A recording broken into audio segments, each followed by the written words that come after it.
Selamat siang, perkenalkan nama saya Agus Susanto, SHMA. Saya adalah sebagai seorang lawyer, kurator, dan mediator. Saya lahir di Medan 21 Juli 79. Saya waktu masa kecil saya ada di kota Medan. Ya, pada saat saya masih umur sekitar 4 sampai 5 masih di Medan, umur 6 saya udah pindah ke Jakarta. Dan masa kecil saya di Jakarta dulu itu saya waktu sekolah mau masuk kelas SD, karena zaman dulu itu kami belum bisa mengerti bahasa Indonesia, akhirnya kita tidak naik kelas waktu kelas 1 SD.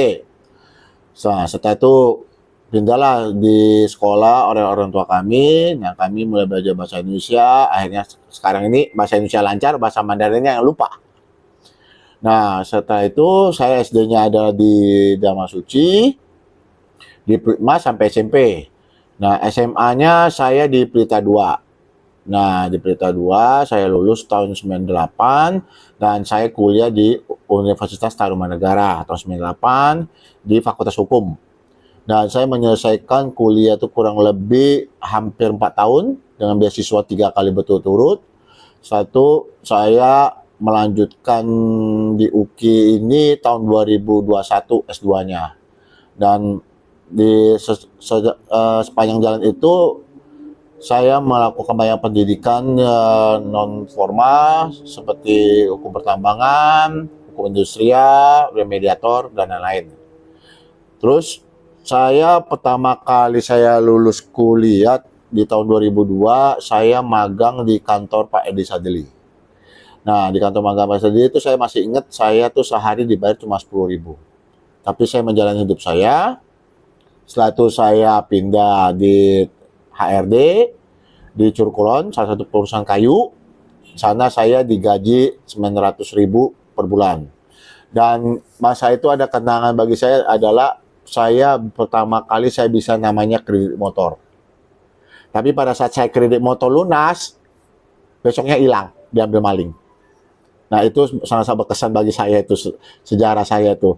Dan karena waktu itu kami juga dari keluarga yang tidak mampu, saya tuh waktu saya kuliah pun terus terang ini ada pengorbanan dari nenek saya yang jual emas untuk saya kuliah. Makanya saya itu sangat menghargai nenek saya. Terus setelah saya itu baru dari Curug Kulon, selama 6 tahunnya saya pindah ke perusahaan sawit tambang. Saya kerja selama 10 tahun, baru tahun 2015 saya membuka kantor pengacara saya. Nah, dalam kantor pengacara tahun 2015 ini, waduh, suka dukanya banyak ya. Saya waktu buka itu adalah selama 3 tahun itu belum mendapat kasus apapun. Tapi saya harus mengeluarkan duit pribadi saya untuk mengaji karyawan, listrik, air segala macam. Baru setelah 3 tahun itu baru mulai ada kasus perkara-perkara sampai saat ini kantor saya itu udah buka selama 10 tahunan. Nah, ini saya menceritakan dulu masa kecil saya juga dulu. Saya waktu masih kecil itu saya masih ingat saya dibully. Karena dulu mungkin saya pendek ya, saya dibully. Tapi bulinya itu yang sekarang membuat saya kuat. Karena kenapa? Saya mulai belajar bela diri. Dan di bela diri itu saya masih ingat, saya umur sekitar 30-an lebih lah saya bela diri. Saya belajar dan saya mulai mengikuti pertandingan-pertandingan di Jepang. Di Amerika, saya orang Indonesia pertama yang ditanding di Amerika tuh di 3 wall. Wonogi, Womaster, dan Wogi. Itu dari IBJJF. Dan saya juga mengikuti pertandingan MMA. Jadi sebenarnya ikut pertandingan itu bukan kita mau ngejar menang atau kalah, tapi ada melatih mental kita. Mental kita harus kita latih, karena kalau mental kita tidak kita latih untuk mengikuti pertandingan atau apapun, karena pasti akan down mental kita. Jadi makanya pengalaman-pengalaman saya ini luar biasa saya alami sekarang ini, bahkan saya bisa bertahan survive. Bahkan bisa bertahan itu pada saat saya COVID. Kantor pengacara pun di zaman COVID itu sepi sekali, tapi kami tetap ada perkara, kami tetap survive, dan karyawan kami juga tetap masih ada, tidak saya berhentikan satupun. Jadi memang ini dari masa kecil sampai sekarang ini karena kita suka duka sudah kita alami banyak hal, makanya ini semua melatih mental saya untuk kuat sampai saat ini. Itu yang saya bisa sampaikan. Saya waktu Jiu-Jitsu itu, saya itu sebagai pemain, saya tanding di Jepang. Waktu itu orang Indonesia pertama itu yang melakukan tanding itu di Jepang IBJJF itu adalah saya. Jadi saya memberanikan diri, saya tanding di luar. Jadi bakal saat tanding di Amerika pun saya melawan bule-bule, itu pengalaman luar biasa bagi saya. Dan saya adalah sebagai afiliasi dari JF Team Internasional dari Brazil. Jadi saya kalau bertanding itu membawa nama JF Team yang dimana itu dari Master Julio Cesar Pereira. Itu yang bisa saya sampaikan. Jadi saya ikut Jiu-Jitsu itu di sekitar tahun 2016 saya sudah mulai tanding di Jepang waktu itu. Dan di tahun 2018 sampai berapa itu ya? Saya ikut 3 World. Pertama adalah World Master dulu. Yang kedua adalah Wogi, yang ketiga adalah Wonogi. Jadi World itu dari IBJJF itu adalah pertandingan yang paling tertinggi di dalam pertandingan Jiu-Jitsu. Jadi orang Indonesia pertama yang tanding 3 World itu adalah saya. Jadi bagi saya pertandingan di World itu di Amerika itu sangat berkesan bagi saya. Kenapa? Karena saya ke sana itu semua biaya sendiri. Tanpa bantuan pemerintah, tanpa bantuan semua saya sendiri yang saya biayain. Jadi itu ada suatu kebanggaan saya. Jadi itu akan cikal bakal untuk anak-anak saya berikutnya. Ya ada sejarah bahwa orang tuanya itu pernah tanding di 3 World itu tersebut. Itu. Saya pertama kali itu adalah saya pernah mendapat penghargaan dari Pengadilan Negeri Jakarta Pusat, Silver Award untuk selaku mediator terbaik di PN Pusat. Karena saya juga pernah memediatorkan kasus perkaranya Pak Jokowi. Yang dimana waktu itu masih heboh adalah yang digugat adalah surat keputusan KPU menyangkut umurnya Pak Gibran. Itu saya selaku mediatornya. Terus setelah itu saya mendapat penghargaan dari Hukum Online sebagai law firm yang terbaik. Meskipun tidak nomor 1 lah, tapi bagi saya cukup bangga karena saya mendapat 3 penghargaan dari Hukum Online. Satu, saya di tahun kemarin 2024 itu saya mendapat dari Indonesia Award Magazine, yaitu sebagai inspirasi bagi masyarakat lah. Nah, terakhir saya di Surabaya mendapat law firm yang dipercayakan oleh seluruh masyarakat, maupun saya sebagai individu mendapat lawyer yang bisa dipercaya. Karena bagi saya itu sebagai lawyer itu adalah penting adalah jangan kita membohongi klien.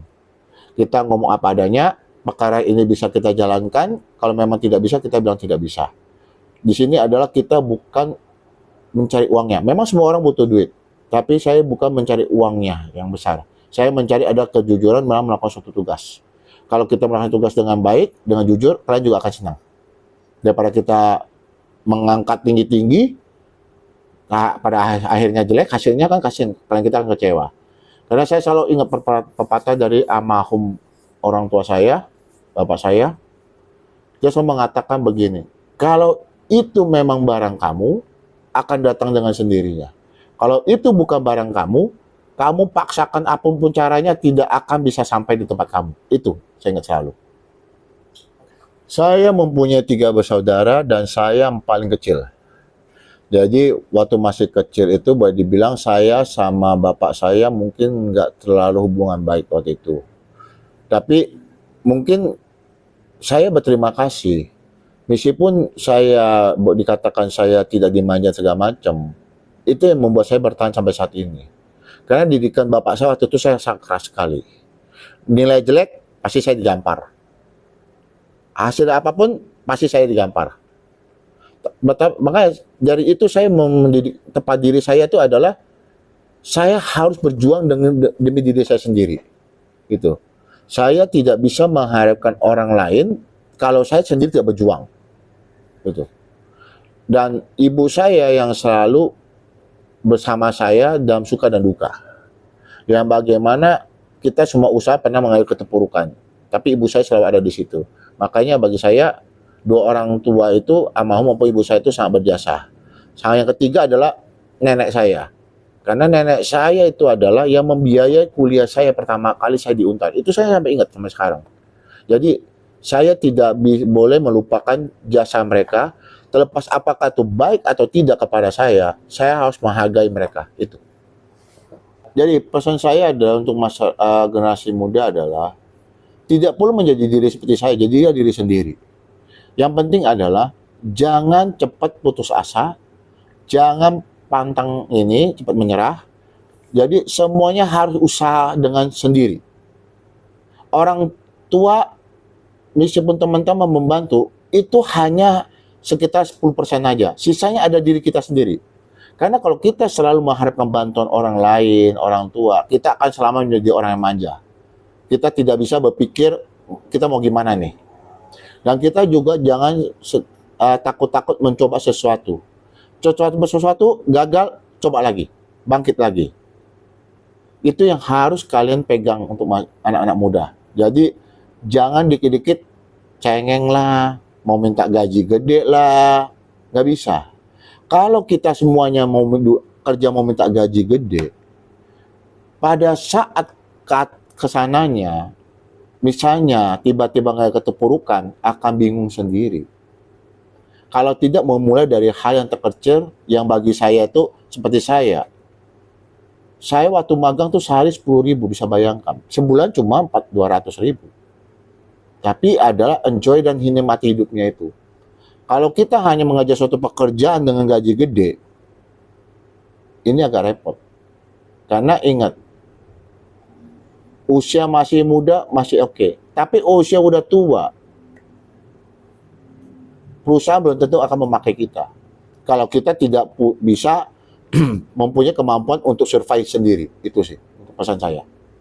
Jadi saya magang tahun 99, terus saya jadi HRD di tahun berapa ya, 2002 ya, saya kalau nggak salah.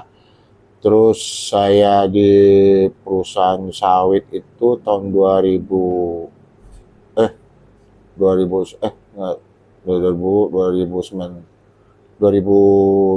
sawit, tahun 2015 saya buka kantor pengacara.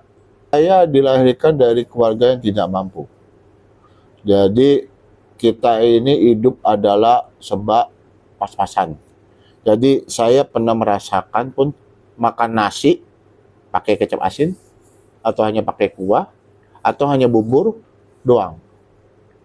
Jadi saya juga pernah merasakan bagaimana kondisi kami waktu itu adalah gini, saya ingin makan enak misalnya. Duit saya cuma misalnya 2.000 atau 1.000. Saya masih ingat, saya sama kakak perempuan saya naik motor, ingin makan enak ke kondangan orang. Ini jadi saya tidak malu hal itu, maksudnya ya mohon maaf kalau yang saya tempat kondangannya saya pernah sampai, saya minta maaf. Cuma maksudnya kami juga karena masih muda, kita juga ingin makan enak gitu loh. Karena sama mereka makan menderita gitu loh. Tapi akhirnya ya setelah perjalanan ya kami menyadari memang kami salah. Cuma ya kami minta maaf. Cuma ya itu, kami ingin merasakan sekali makan ayam, makan yang enak gitu loh. Saya masih ingat, saya berdua sama kakak perempuan saya gitu naik motor tuh. Jadi bawa amplop isi cuma 2.000, itu sih. Pak, terakhir Pak, mungkin kan capaian Bapak udah sangat banyak ya sampai di tahun 2025. Ada nggak sih resolusi yang belum tercapai gitu Pak? Jadi resolusi saya belum tercapai itu adalah, yang pertama adalah saya ingin memenangkan medali di World Nogi. Itu bagi saya itu luar biasa. Terus saya juga ingin kantor saya ini maju dan saya meninggalkan legacy untuk anak saya maupun untuk keluarga saya. Karena saya nggak tahu, usia nggak ada yang tahu. Kalau suatu saat saya pensiun atau nggak ada, mereka bisa lanjutkan. Itu aja. Sebenarnya dulu ada di pikiran saya di tahun kemarin ya. Makanya saya tuh sampai mendapat gelar dari Solo maupun dapat marga dari Batak. Rencananya saya mau waktu itu mau nyalek, tapi akhirnya memang belum saatnya. Akhirnya saya menjadi panitia pemilihan kecamatan untuk Pilkada Jakarta. Itu luar biasa. Yang biasanya saya tidurnya jam 7 malam, jam 8 malam, saya bisa tidur jam 4 subuh. Itu pengalaman luar biasa. Bukan saya ngejar gajinya. Bayangin, gaji cuma 2 juta. Tapi saya membantu KPU itu bagi saya adalah kesenangannya. Jadi jangan kita mengerja sesuatu adalah yang tadi saya bilang, bukan ngejar gajinya. Seperti saya, oke, hidup kita sudah mapan. Kan orang berpikir mau ngapain sih nggak jadi PPK, gaji cuma 2 juta. Ngapain sih kerja di RT, gaji cuma 2 juta. Tapi itu kesenangan buat saya. Meskipun gaji cuma RT 2 juta, tapi saya bantu warga lebih dari 2 juta. Saya perbaiki sana sini. PPK. Makan sana sini bareng sama teman-teman, yang penting enjoy. Dapat pengalaman. Pengalaman tuh nggak bisa dicari. Gaji mah duit semua bisa cari. Itu aja sih.